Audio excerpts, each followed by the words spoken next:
Oh, hi. I didn't see you there. You actually just caught me on my lunch break. I was about to eat a sandwich and watch a YouTube video. My sandwich of choice, of course, being the Turkey Tom, extra turkey, hold the tomato, obviously. And what pairs better with a Turkey Tom other than some Jimmy chips? You get it? Turkey Tom, Simian, Jimmy chips. I hope you're laughing, folks, because this joke cost me $10. So a couple weeks ago, Turkey Tom released a new video about me, and I actually have not watched it yet. Mostly because I really don't like watching videos about myself, even when they're nice. You know, there's plenty of mean ones out there, and there's plenty of nice ones too. But I don't really like watching either of them, and that might seem strange to a lot of you, and really I don't even understand my own psychosis here, but just something about it makes me uncomfortable. You might have seen a while ago I did a live stream with Rusty and Emp Lemon where we watched Gokanaru's video about me, and even though that video was defending me, you can see in the live stream I'm pretty uncomfortable watching it. So when I open up my sub feed and I see a new video with my own face in the thumbnail, I typically don't click on them. I know that might sound crazy, but I don't like hearing people talk about me. I don't know why. It's not my cup of tea.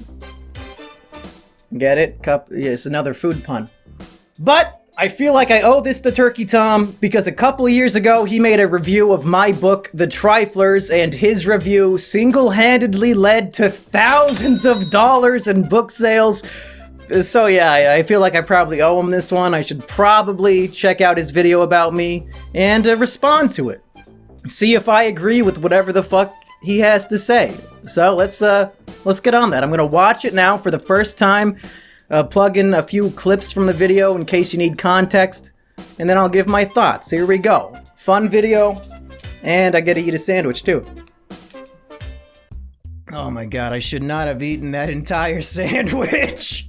My stomach does not feel good right now, folks, but here we go. Here we go.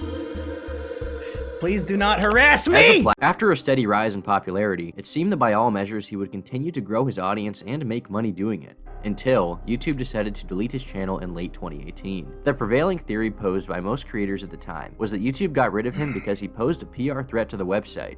But is it possible that an outside force pressured YouTube into deleting his channel?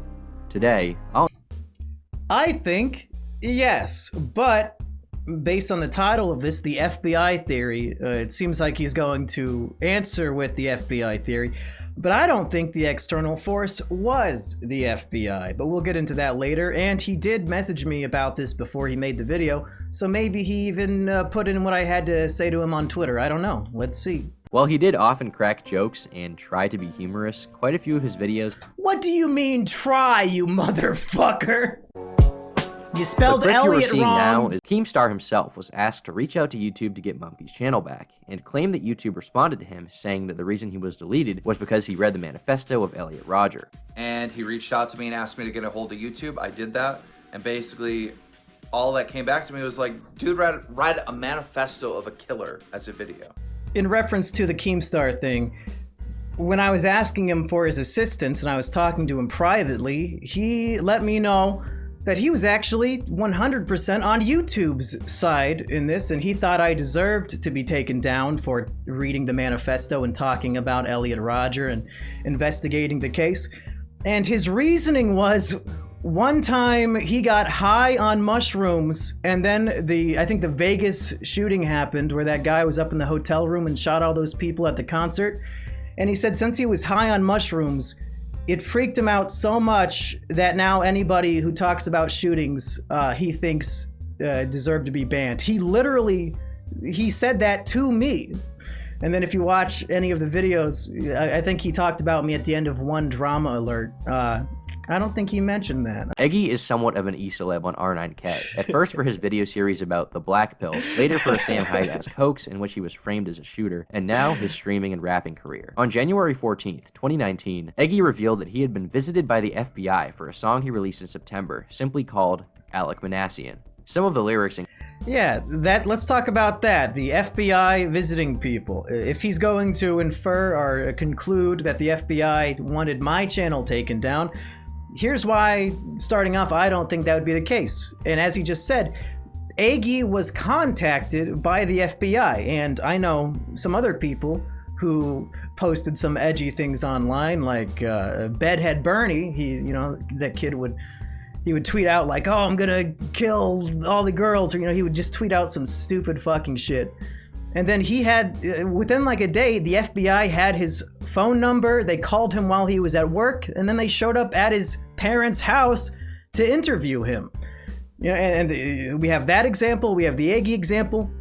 But for me, I've never been contacted by anybody. I feel like if the FBI was investigating me and thought I was up to no good, starting making trouble in the neighborhood, they would contact me or something, since they do that in every other example that I can think of. And I even tried to prove this wrong, and he might mention this in the video, I don't know. But I did a video, I think last year, where you can submit a thing where the FBI, or I don't remember who it was, maybe it's the FBI, they'll just send you a letter telling you if there's an open investigation that has your name in it.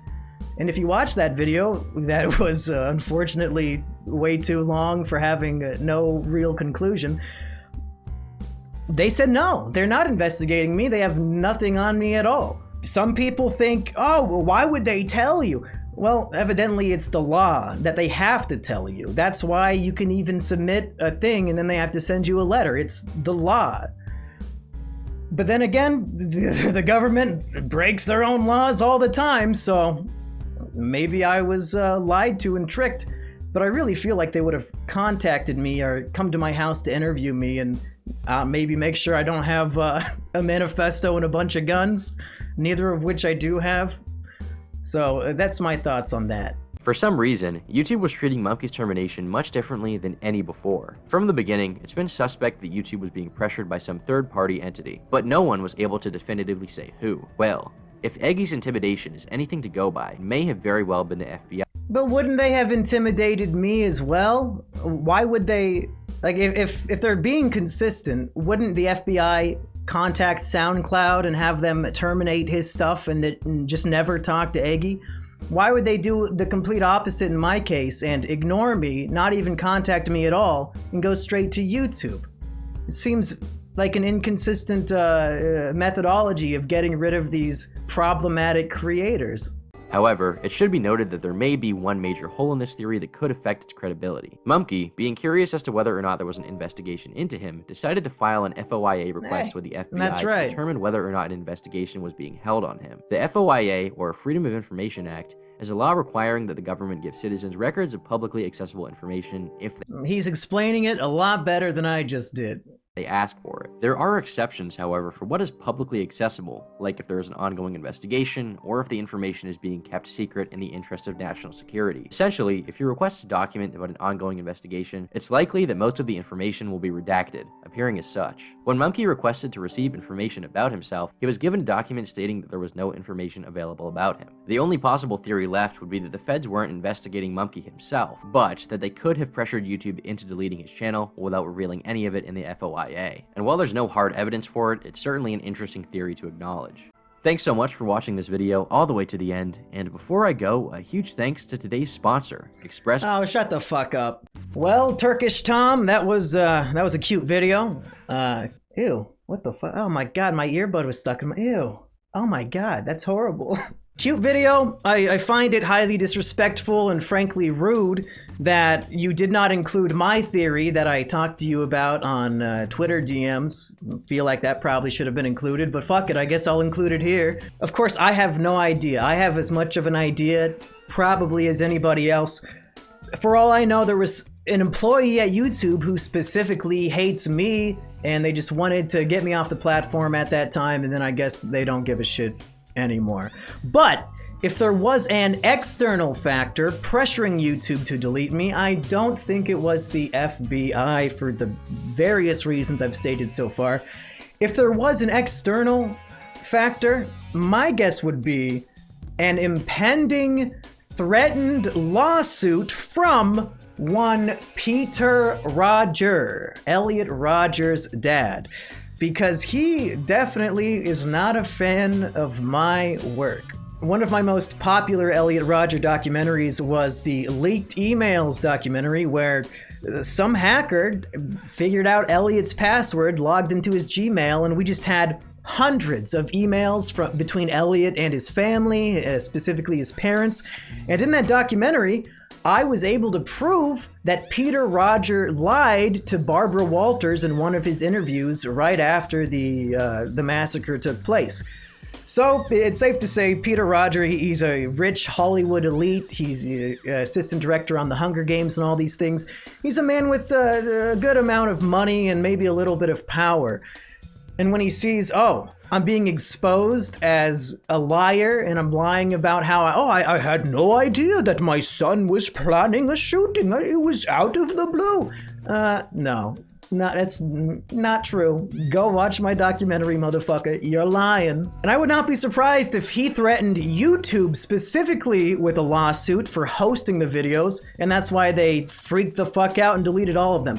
That would be my guess. But again, it's just a guess. There is no hard evidence to prove it. It's just what I think probably happened. It's what makes the most sense to me.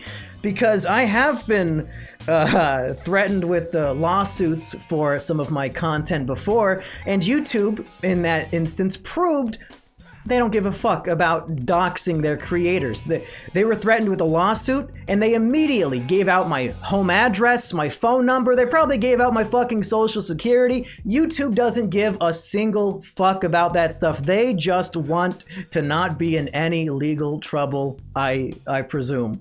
So, given my prior experience with YouTube shitting the bed and fucking me over in terms of threatened lawsuits, it would not surprise me if it happened again with the Peter Roger case. And that's just what I think. FBI theory again, I don't think it holds a lot of water. And if the FBI is interested in me, you guys can come on over. I have beer in the fridge. We can hang out and watch fucking Turkey Tom videos all day. I mean, I feel like I think I'd get along with FBI agents pretty well. So, yeah, that's about it. That's all of my thoughts. Turkey Tom, a decent video. You know what? Keep your chin up. Maybe one day you'll make a career out of this. You know, I think you're doing pretty well. I mean, you're getting sponsored and shit, and this video doesn't have a sponsor. You know what? No, this video is sponsored by patreon.com/monkey.